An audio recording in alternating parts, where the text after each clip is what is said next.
بخشیده به روز جوانان تاجیکستان با مقصد ترغیب طرز حیات سالم در ناحیه به نام میر سعید علی حمدانی روز دوی ملی و ماراتون ولسپیدرانی در سطح بلند آمادگی گذرانیده شد.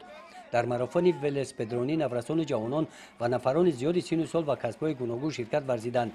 در مسافه معین شده برای نخستین شده به مرحله رسیدن ولسپیدران‌ها مهارت بلند و چست و چالاکی نشان دادند.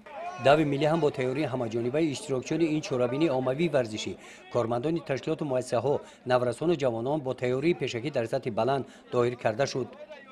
مشاهده نشان می‌دهد که سال تا سال در چهاربینی دوی ملی شماره جوانان شماره ورزشکاران زیاده می‌گردد و امروز بخشیده به روز جوانان تاجیکستان 23 ماه یعنی در ناحیه میر سعید علی حمدانی دوی ملی و ماراتون ولسپیدرانی برگزار کرده شد که در چهاربینی مذکور بیش از 1150 نفر اشتراکی اشتراک نمودند.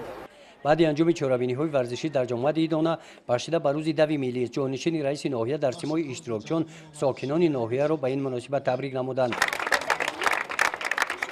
سال سوم است که در دوره ملی اشتراک میکنم و سازوار جای اول میگردم و ورزش برای سلامتی است. ما ورزشکاران همسالان خودم را به ورزش دعوت میکنیم.